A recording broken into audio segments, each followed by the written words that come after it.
Hello, everyone. Welcome to our Thursday Nature Mysticism conversation with me and Melissa. Today, we're going to talk about the different levels of the priesthood, but we'll give everybody a chance to tune in and kind of just realize that we're here. And any questions, always game. So feel free to ask anything or bring up things from past topics. And yeah. It's always a good thing to ask questions, helps the conversation go a little smoother, I think. Yeah. Because we never know what to talk about, but we have so much to talk about. So it's kind of a paradoxical thing. Yes. And I do need to go change my stream to public. So I shall do that. Did you need to do Twitch stuff? You know what? Let me double check that on the back end. I'm sure I do. Ta-da, there we go. Very good. All right. And I think next week we won't be streaming because it will be Thanksgiving. And I think we'll probably be busy, right? Yes, between food preparation and a turkey trot 5K, I will be nowhere near a computer at 10 o'clock. I will probably be doing whatever my wife is telling me to do to help with food prep at that point in time. But for everybody who is local next week on the Black Friday, Melissa has, I think, all kinds of stuff going on in store. And I think I know I volunteered for a raffle thing. Or is that for this weekend? No, it's Black Friday weekend. Yeah, so Black Friday and Small Business Saturday, I think it's all rolled in. There's going to be like raffles and things, so you can win like a Tree of Life reading with me if you go and I don't know the criteria, Melissa can tell you, but it's like a really good weekend to go and support small business, and she's got a ton going on in the store to make it even extra fun for you to come out. Yeah, we're actually kind of adding some more things. So as driving and doing some phone calls and finalizing some things, but there will be some tiered discounts. There's going to be things to raffle off and, coffee, tea, snacks. At least on the Small Business Saturday, we would like to try and do it on the Sunday during that psychic fair, but it's trying to fit all the things in the space because all of a sudden 5,000 square feet just doesn't seem big enough to do all the things anymore. So for those of you who aren't aware, at the last Sunday of every month except for December, the store has a psychic fair, and you can kind of get a little bit of a taste of readings from most of the readers that are at the store. I personally have not. I've been playing hooky again from the psychic fairs, but I'll be back eventually someday. See, we have it on camera now. We have it someday is a long time away from now. Okay, but today we're talking about the levels of the priesthood, and one final thing too for next week. On Friday in the evening at my location in Westlake, I'm doing a ancestral healing sound bath for your personal ancestry and also the ancestry of the land. So if that sounds light, that's something I'm doing Friday evening on Black Friday. So you can go shop till you drop and then come get blissed out and a little bit of healed down the road. Right? I mean, how can you go wrong? Coffee, tea, and snacks with crystals and stuff. I mean, win-win. Win-win. So if you're local and even if you're out on small business and you just need a place to chill before you go home, stop it. That nice relaxing area. So yeah, we're discussing the levels of the priesthood and levels. It makes it sound like there's like 5 or 6, right? But we're going to talk about the two major. Yeah, there's the two main ones. And one of them, the more common one, is called Pampa Masayok, and that's considered a 3rd level priest. And one thing to mention too, like the next level, Alta Masayok, which is the 4th level priest, they don't make each other better than, it's not like better than, each of them have a medicine for people. And what a Pampa Masayok can do, an Alta Masayok doesn't necessarily do, and vice versa. And they really work collaboratively. Like when they're building a despacho together, the Pampa Masayok's all like, it's got to be picture perfect. This item goes here, this item goes here, this item goes here. The Alta Masayok is just kind of doing it from the heart, but it's still important for them to know, well, why does that go there if they don't know? And so they really work together without making each other wrong. And what world would we live in if we all could have that kind of attitude working with our fellow travelers? Yeah, I like to, sometimes I'll explain it as like different types of doctors in the hospital, right? You have your general practitioner that kind of does a little bit here and there, but then you have your specialists. And so if you think of the two levels as almost like they have their general practitioner's license, right, to do healing, but then they're specialized in different, but they can work together, and so one is not better than. So in a way, like that third level would be your hands-on, the people that like having the physical interaction. Fourth level is more spirit, where if you're more for like feeling, and yes, you can step between the two. But I know in some of our students in past, really like certain things because it was a hands-on, there was something to grasp, something to relate teachings to a physical thing. And sometimes that's what the client needs too. They need to see a physical representation of what you say you're doing or what is going on. Otherwise, you're just standing there, in their minds doing nothing. So can be complementary, oftentimes, most times complementary to one another. The other thing, I remember Zane explaining at one time that a Papa Masaok, like there's these nature spirits called Apus, and it's just mountain spirits.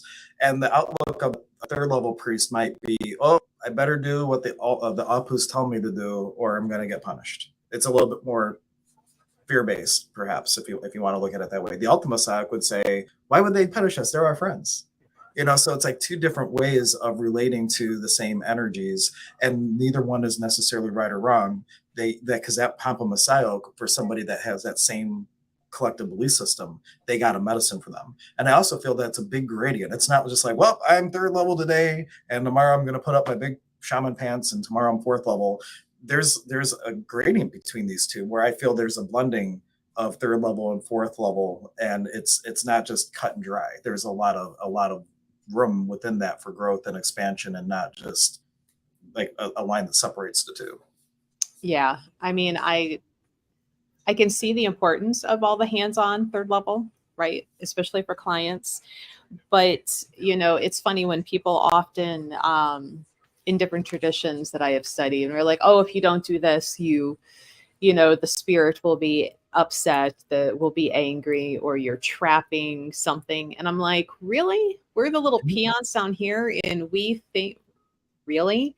So that fourth level of like working and blending and, stepping out of like what's going to be angry versus of just listening to the energy back and forth and the why.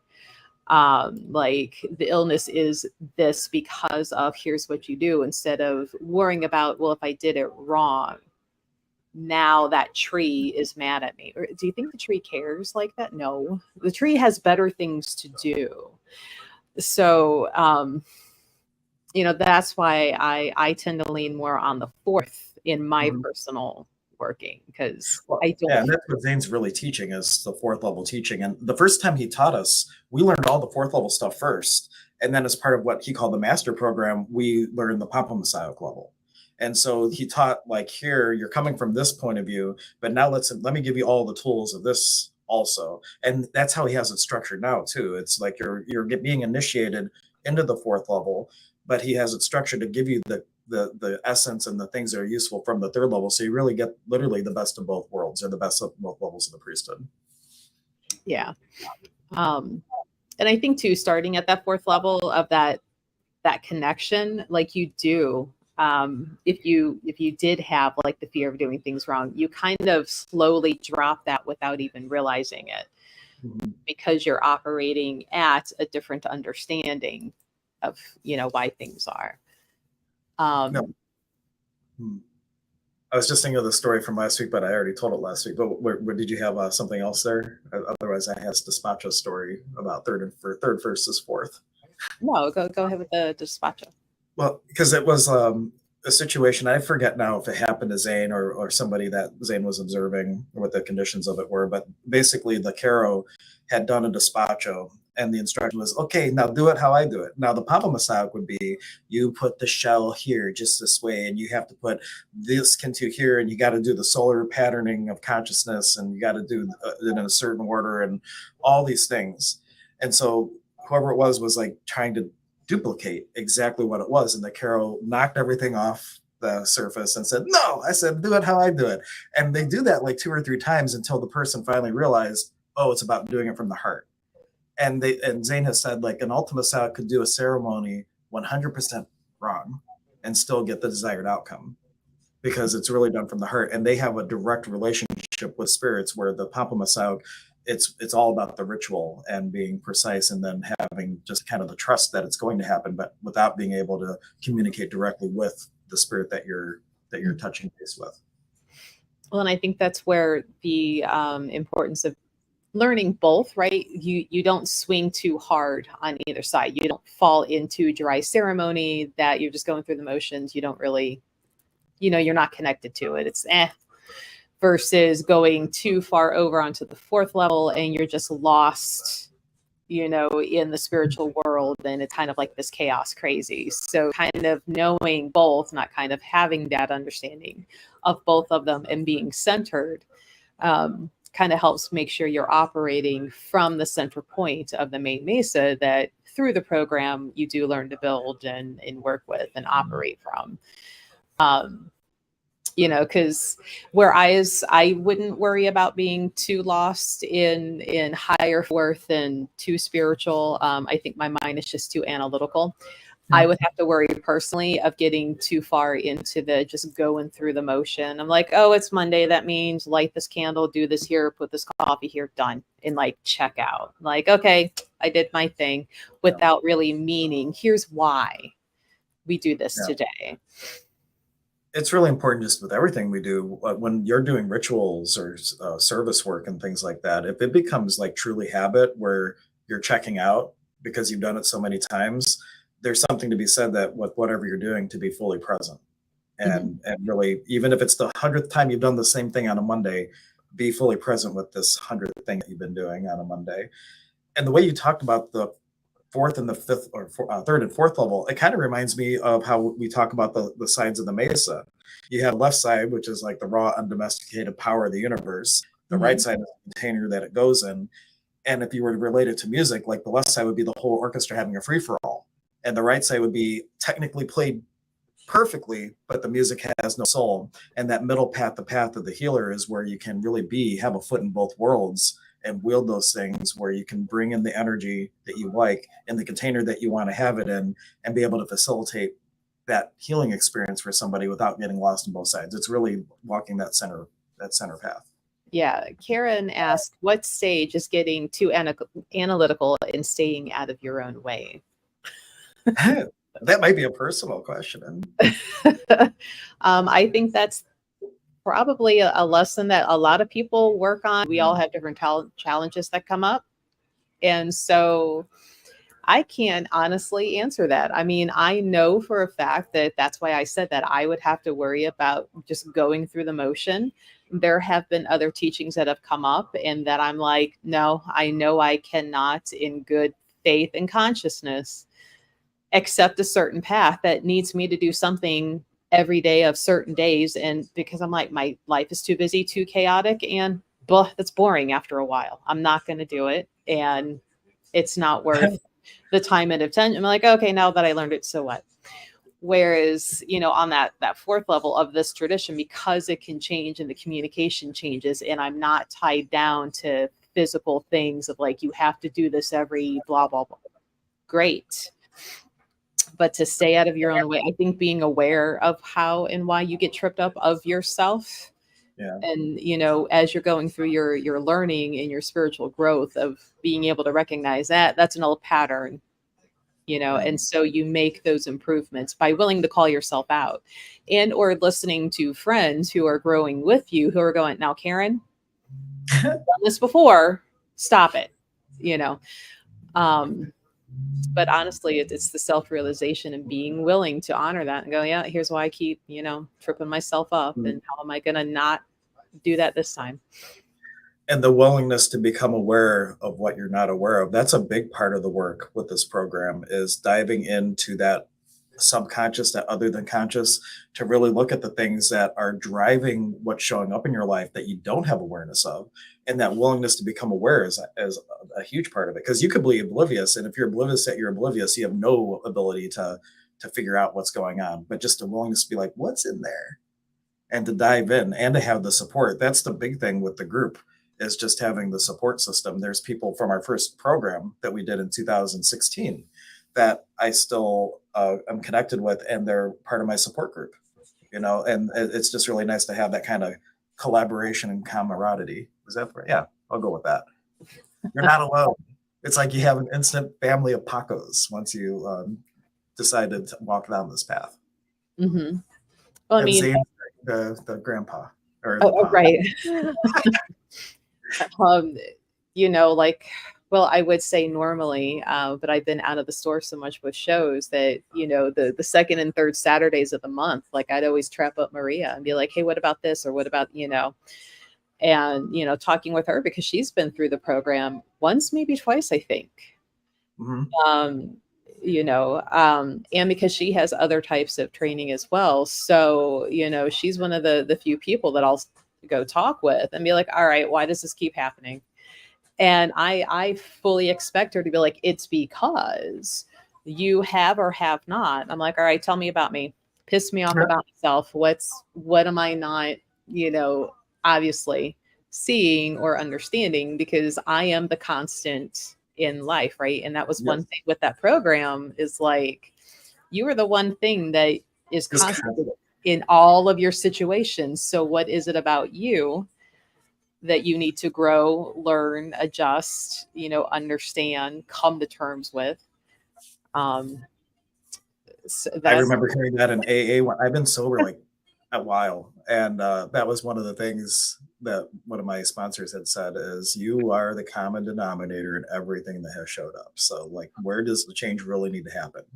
Out there, or is it you? Mm-hmm. Yeah. And they give an exercise, write down everything you want to complain about everybody, like everything you don't like about those SOBs. And then when you go with the list of what you don't like about other people, they say, now you have your character defects to work on, because what you noticed in other people, usually you got a point of view about because somewhere you're doing it too. So you can start using people and your experience as a mirror to kind of start mapping this other than conscious stuff. Mm-hmm. So, back to Karen's question of like getting out of your own way, it's just really becoming aware of yourself and actions and patterns. Mm-hmm. She's like, I tell my counselor, come on, let me have it. Yep. Tell me about me. What the hell? Like, what's going on now? So yeah, that's, but when you get back to the third and fourth, I think that's why I like the fourth so well, just because, for me, it's deeper in making sure I am exploring me and my spiritual. And because it can change, that box isn't as defined in how you can do that work.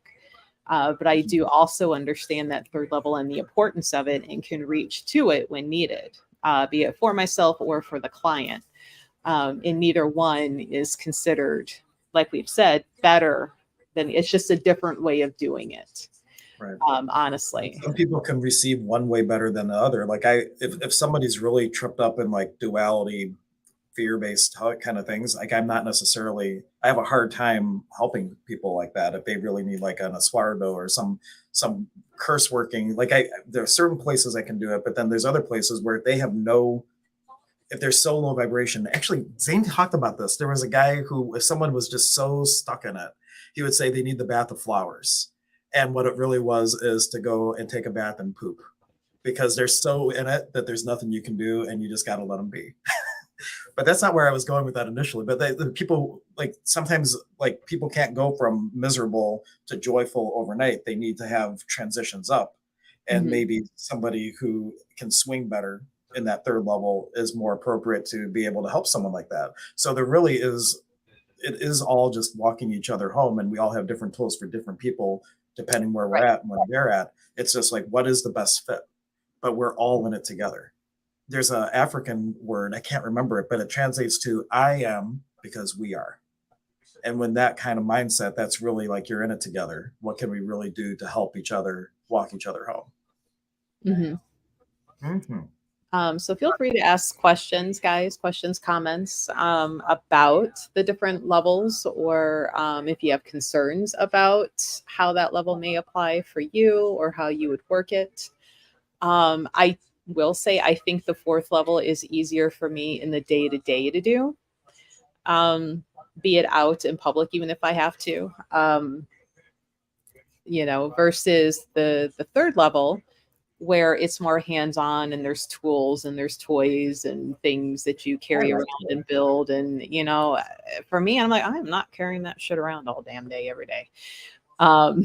You know, because that fourth level, like you are the universe inside the universe inside the universe. So you can conduct that change, you know, through yourself and your energy manipulation. And holy crap, I thought we got a bunch of questions, but it's just posting in like 6 different places.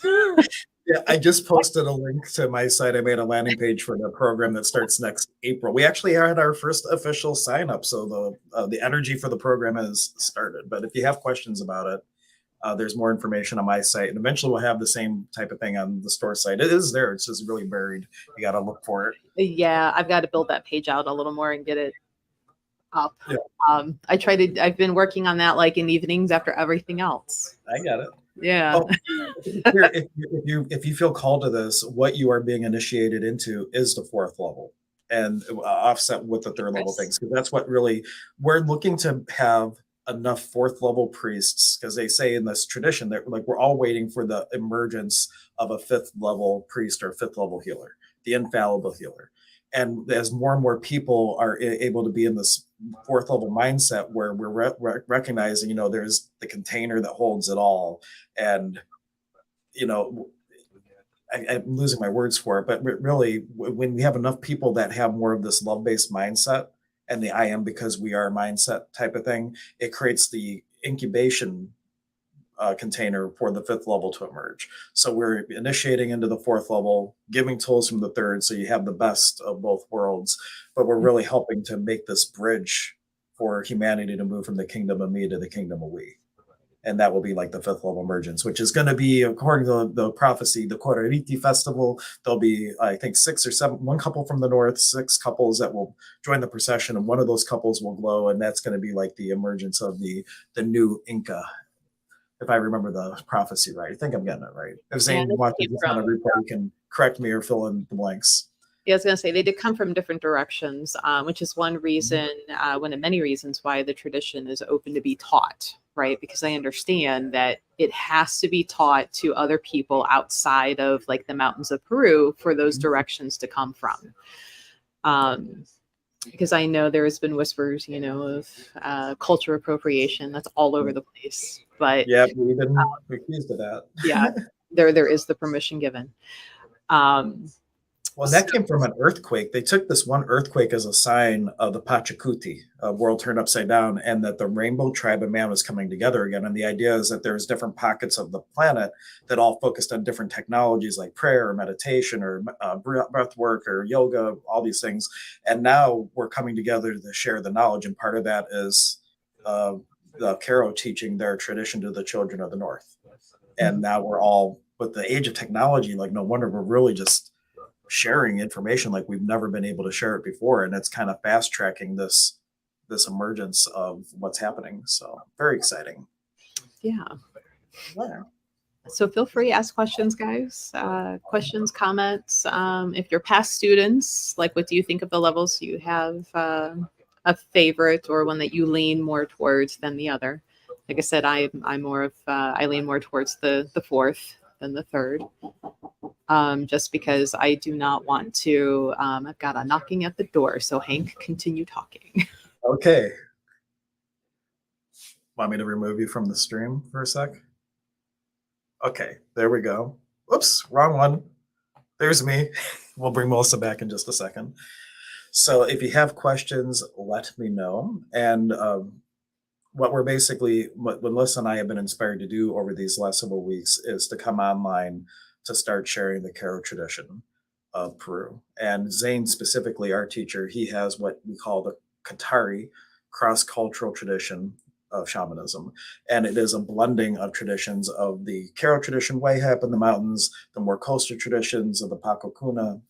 It's all a blending of these different similar but not the same traditions, and really just a beautiful merging, kind of like a little microcosm of the macro of humanity coming back together. It's taking all these different elements that were preserved from the Spanish and putting them together. She's back. I can bring this back to us. Here we go. I am. They're like, are you checking out? Or like, Yes, at 11. It's not 11.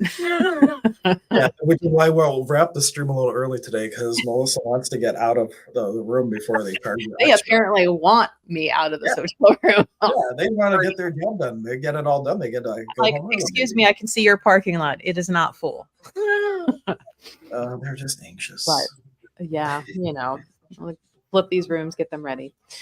Yeah. What show did you do? Was it a show? Up in Buffalo. Just a random like midweek show, but a good one. Made a lot of connections. So taking a slow scenic drive back because tired. Well, next time you're out that way, let me know. I can put you in touch with Angie. Maybe you could do a little extra stuff out there. But anyway, yeah, too late now. Yeah, a little late now. And quite frankly, I'm tired. I'm sore, and I'm not looking forward to unloading the back end of my car again. But it will happen. Well, I'm glad you're doing the grind, and better you than me. There's not enough coffee today. There just isn't. Right? And all it was like, are you checking? Yeah. Oh, okay. It's not like it's 11:05. Yeah, you'll be on time. I'm gonna come play with Chris's horses and teach them to read tarot cards, so we can start doing some Woo Woo Wednesdays with horses picking cards. I think that'll be fun. Whoa, that sounds cool. It's funny how many healing modalities do include horses. Like in Access, there's a whole class on working with horses. So why not tarot too? Why not? To get tarot and shots, we'll call it.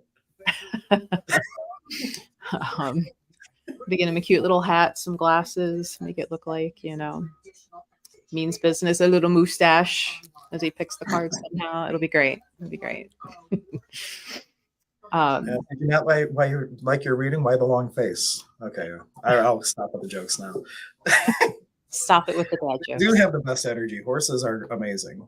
I have not been around them as much as I would like. I went horseback riding once up in Alaska, and it was like one of the most breathtaking experiences being on horseback up in the mountains. It's like, wow. What? Anyway. Has a mustache. You're gonna have to send pictures. We have to see. Cool. Guys, any questions? We have 10 minutes really, but if we don't have questions, we can wrap early and let Melissa get out of the room a little bit earlier so she can mosey and meander back to Cleveland. But before they knock on the door again. Yeah, you'll be long gone before they knock on the door. Like, fine, I'm staying now. Now I'm squatting. You can't make me leave. Never mind that hotel hold on the card. That's why you give them somebody else's card. That's right. No negative energy there are coming. But yeah, if you have any last minute questions, offer them some coffee right back, right? I'll go over to the gas station and be like, would you like some coffee? I'm sure the coffee is better here than at the gas station, though. Probably. Yeah. But yeah, if you have any last minute questions on the different priesthoods, how they work, best ways to use them in the daily, now's the time. Or you can always ask next week too. If it comes to you later, you can. Not next week. We won't be here next week. Oh, that's right. I'll be doing a 5K because why? Why are you doing a 5K? It's been a minute since I've done one, so I'm probably going to hurt a little bit. But yeah, no, my friend is coming in from out of town and she has developed an obsession with doing them as well. And so she's like, I signed up. You should do it too. And I'm like, fine, but you're driving to Cleveland. So yeah, I'm officially one of those people doing a 5K on Thanksgiving Day. You know what I love? I saw this guy on TikTok that he actually put on a fake marathon. And so you would sign up, you would get your little swag kit, and then there's a competition, take pictures of their stuff. But it was all a fake marathon for people who just wanted to say they did one. It went over really bad. It was huge. I mean, technically, you can sign up for virtual and never do it, and just say, yeah, I finished it today at 3:02. Here's my picture. All you gotta do is like stand outside somewhere. And well, I'm glad you're doing a real one, and I'm glad you have a friend. That's also really good news. Right?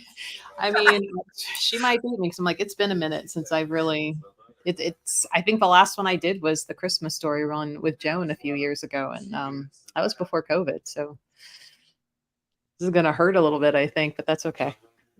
We'll have fun with that. That's my speed. Yes, exactly. That's your speed. Just a fake marathon. Take some pictures. Yeah, I used to do a little bit of running, but it's not my. I don't like it. I only do one type of exercise. I do it 3 times a day. It's called the forklift. That's it.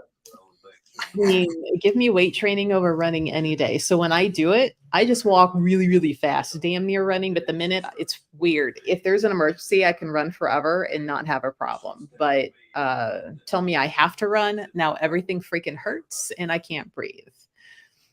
But let you forget your receipt at those, in the store. I can run across that parking lot and not be out of breath and not a problem. Yeah, there's a purpose for it, so you get out of your own way, maybe. Hate running. My knees hurt thinking about it, so we're not going to do it. We're just going to walk really fast with a purpose. I time myself and beat my own time, and that's all that matters. If you guys don't have any questions, we'll wrap it up, and I'll let them get me out of this hotel room. Sounds good. And I did post a link in the comments if you're interested in more information about the apprenticeship that will start in person in April. Zane did mention that he might want to start virtually a month before. So we will see how that comes out. But you can get more information on the website link that I posted. And if you have questions, let us know. In between streams, we'd be happy to answer them. All right, guys. Well, thanks for hanging in there. Let me see if there's anybody I can raid real quick. Over, I'm going to queue up E-Room on our Twitch side. But thanks for hanging, everybody. We generally do this every Thursday at 10 a.m., except for next week. Yeah, we'll be eating turkey. Well, Melissa will be running. I will be doing food prep probably. Oh, right. And also on Thursday is the only day that I take walk-in clients. I'm at Goddess Elite on Thursday. I can take virtual or walk-ins, but I'm here today until 7. So if you're local and you want a reading or a healing, you can, book on the Goddess Elite website and all that kind of fun stuff too. All right. Well, thanks for hanging, everybody. All right. Take care, guys. Bye. All right. Let me read over before we end. Oh, yeah. I'll let you push the button then. I don't want to push it prematurely and ruin your day. Also, wherever you're watching, we're also on YouTube, we're on Twitch, we're on Facebook. So please follow us in all the different locations and help us out. Thank you, guys.